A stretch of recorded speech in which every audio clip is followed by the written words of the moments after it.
Okay, so Mizmor LeToda. Last we saw yesterday was Ivdu Hashem b'simcha. We need to serve Hashem with joy, all day, every day. So we'll continue. Then it says, Bo Lefanav Birnanah. Right? You have it? Bo Lefanav Birnanah. Come before him with praise. Come before him with praise. And the Ibn Ezra says that it's important to also express, yes, your happiness, your joy as you're standing in front of Hashem, which is especially relevant at the moment of davening. So whether that is, as you said, to smile or just be in a happy mood, just sing parts of davening, however you want to express it. The Midrash and Ibn Ezra says that's the appropriate way to do it. And that's what they understand from this phrase, Bo Lefanav Birnanah. Then it says, Ki Hashem Hu HaElokim. Know that Hashem is God. Now this phrase is a very important phrase. I think I have a class on this phrase in and of itself. Elokim, okay. Hashem Hu HaElokim, right? You know this phrase. Yes. When do we say it? During or when during Yom Kippur at the end. Yes. Right? Yom Kippur at the end. We say Shema. The Nila service, right? Yes. It's like, okay. We say Hashem Hu HaElokim. We say Baruch Shem Kol Malchus Le'olam Vaed. We say Hashem Hu HaElokim 7 times. Right. Hashem Hu HaElokim. God is God. Hashem is Elokim. And I might bring, if I find, I might bring the other class, but in short, again, Hashem and Elokim are 2 of the names of Hashem. Right. Where Hashem is the transcendent, infinite, essential name of Hashem that is above time and space, just like the word that we use, Yud and Hey and Vav and Hey, you can use those letters to form the words Haya, Hoive, Ve'yihye, which means past, present, and future. Yeah, correct. So right. That's what it's Yud-Kei, Vav-Kei. Yud-Kei, Vav-Kei is above time. For the transcendent level of Hashem, past, present, and future are all happening at the same time because there's no time, because He's above time. Well, Elokim, the gematria of the name Elokim is Hateva, the nature, right? And so it's how Hashem works within nature. What's the number that comes to? 86. 86, okay. Just make sure when you make the count of Elokim, you don't use the kuf. Yeah, right. Use the hey. Right. If not, you're going to be off by 95, and you're not going to know why. Okay. The kuf is 100 and hey is 5. Right. It has happened before. So how is this the same? Okay, you don't count the kuf. It's a hey. I'm 345. You were 345. I have no idea what I am. I never. Moshe. Anyway, I only know that because that's part of a lot of my secret code. So don't. There you go. Accounts. There you go. So Hashem Hu Elokim, we're saying they're not separate things. Hashem is Elokim. Transcendence and nature are all one and the same. And we could talk about this maybe more in depth. But it's using the word de'u. De'u comes from da'at.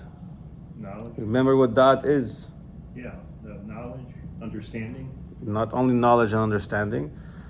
When you have your intellectual process, you have chokhmah and bina. Yeah.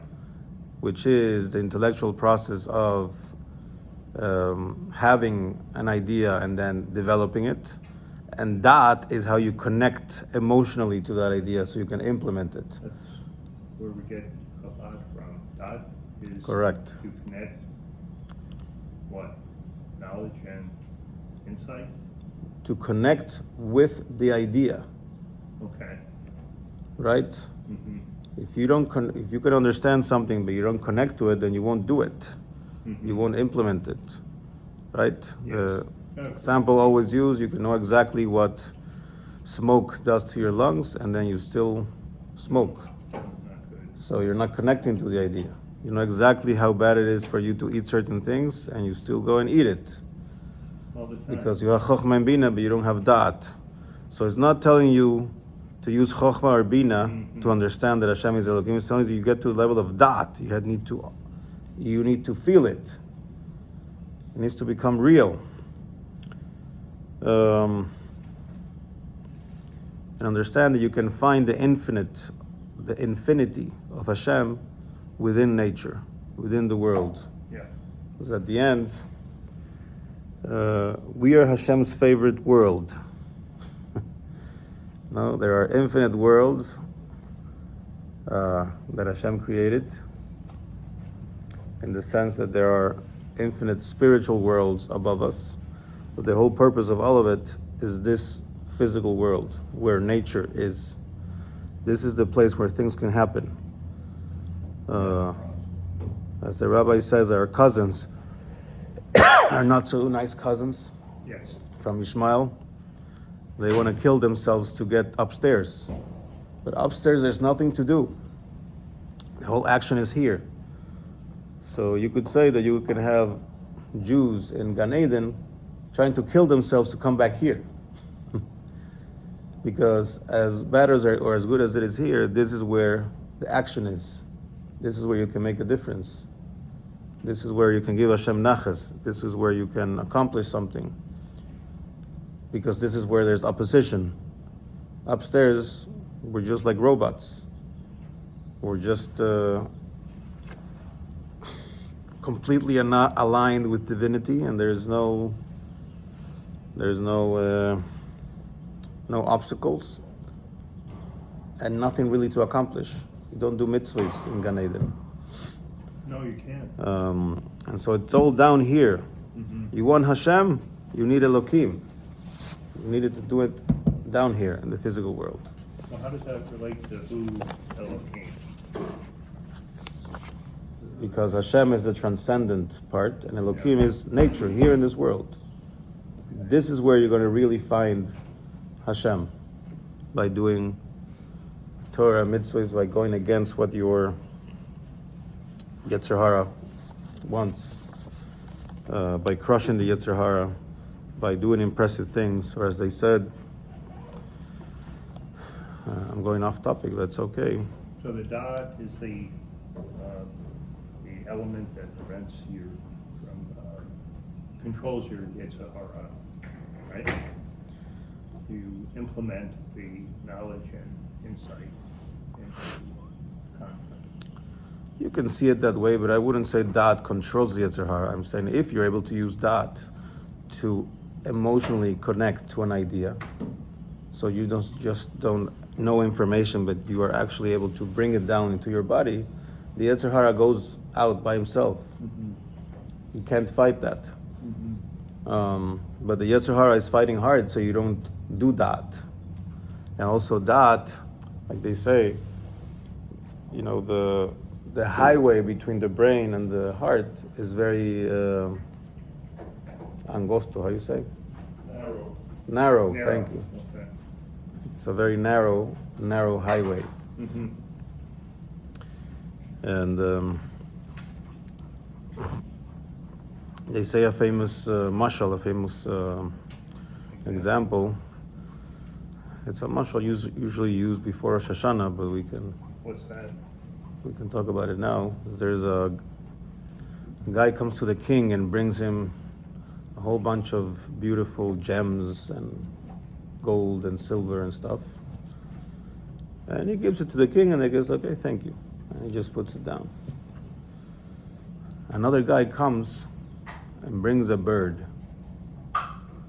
But it's a talking bird. One of those birds that can say words and talk back. Yeah. Parrot or mine. And the king is beside him, says, wow, this is talking to the bird. This is amazing. The other guy gets angry. What? Look, I can talk. Why are you not excited to see me? I brought you all these beautiful gems and I can talk to you and you're more excited about a bird. Yeah. The bird's going to repeat what the king says. Yeah, it says the king has a lot of gems. But a talking bird, it's a chidush. It's an innovation. Right. So if angels or neshamas come to Hashem and bring him good deeds, like shkoyach, what are you going to do, angel? Are you not going to be an angel? Are you going to go against me? Okay, thank you, I'll put it here. But then you have a little Jew down there, Moshe, Good name. and he's struggling to do a mitzvah. But one day he wakes up and he comes to shul and he puts on tefillin. And Hashem is like, wow, look at that, look at that. He says, why are you excited? He barely did anything. Mm-hmm. He said, he's like a talking bird.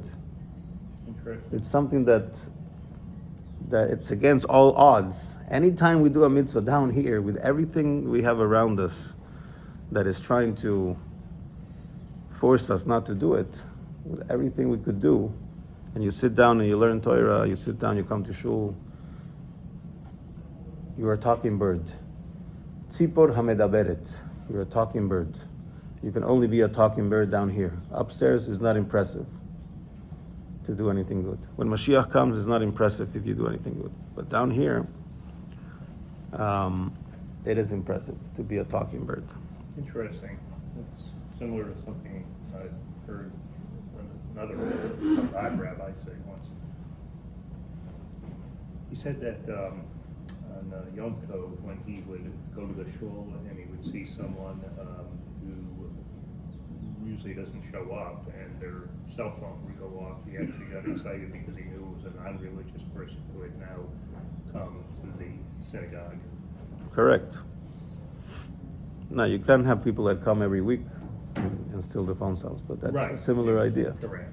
Even if they come every week. There is more interesting things to do than come to shul on Shabbos. And there's more interesting things to do than be in shul at 6:15 in the morning on a Wednesday. Just sleeping or whatever. We had some people who would never come to shul in the morning, but when it was the World Cup in 2022 in Qatar, so you had games like at 5 a.m. The games would finish at 7. So then they would show up and says, what are you doing here? Well, I got up to watch the game. Yeah, when I was in Israel, So the Mets were in the World Series. I had to get up at like 3 in the morning to watch the game. Okay. So yeah, before a World Cup game, you would wake up at 5 a.m. and be happy about it. And then the good thing is that they figured from 7 to like 9 or 10 or whatever, from 7 to 10, there's a hole for the next game, so I can come to shul. Interesting. So that's still a good thing. Okay, we'll do a little more. Next verse says, Hu asanu velo anachnu. Hu asanu velo anachnu. He made us and we are His. Now this is one of those places, I don't think in the Siddur, I'm not sure in the Siddur it shows it, but this pasuk has a kri and a ksiv. As a way it is written, and a way it is read. It is written Hu asanu velo anachnu. Yeah. Sorry, it is written Hu asanu velo anachnu with an aleph, With an aleph, of course. which means lo, means no. Oh, love and love, I meant it. But it's read with a vav, loi, lamed vav, which means His. Just like who said there's some guys came from North Miami Beach on Shavuos. Oh yeah, so And- below, like it's in the masculine. And he mentioned that in the Ten Commandments, one of the explanations of what does it mean that ha'am ro'im et hakolot, that the people were able to see the voices or the sounds, is that it's like Hashem gave them closed caption when He was giving the Ten Commandments. Har Sinai, you're talking about? Correct, because when He said lo tirtzach, it could be two things. If it's lo with an aleph, Yeah. it means don't kill. Right. But if it's lo with a vav, It means for him, kill. Yeah, I hadn't thought about that. For him, kill. For him, steal. For him, commit adultery. So, again, some of our cousins That would make, read it that way. That makes no sense, though. Ah. We? How would you? What do you mean we? Anachnu is us. Yes. That Hu sentence asanu. makes no sense. If Hu you- asanu, he made us, velo anachnu, and we are his. Oh, I see. But I didn't know you would ever refer to Hashem, the word lo. Lo means his, I know, but with a vav. But it's written with an aleph, I know. Yeah, there's. which means no. I didn't catch that. So what does that mean? We're not? Hu asanu? What does it mean, lo with an aleph? Hu asanu, he made us, Yeah. velo anachnu, and we are not. I mean, we are not. Which one is it? And so let's try and figure it out. The one with the vav is obvious. He made us, so we are his. Mm-hmm. We are his property. The loi with an aleph, it means he made us Your CPAP. and we didn't make ourselves. Or we are a nothing. We are Eloi. Yeah. You're good. He's nice. What's that? He's nice. It's part of the eviction team, so I gotta be careful. So hu asanu velo yanachnu, he made us and we are his, or he made us and we are nothing.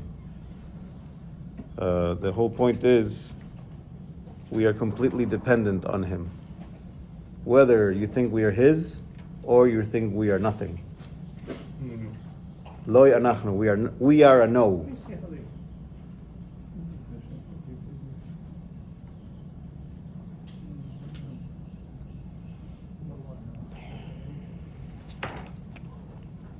Yeah.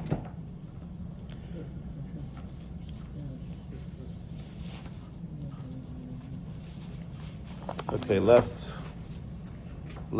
just finish the pasuk. Amoy v'tzoin marisoi.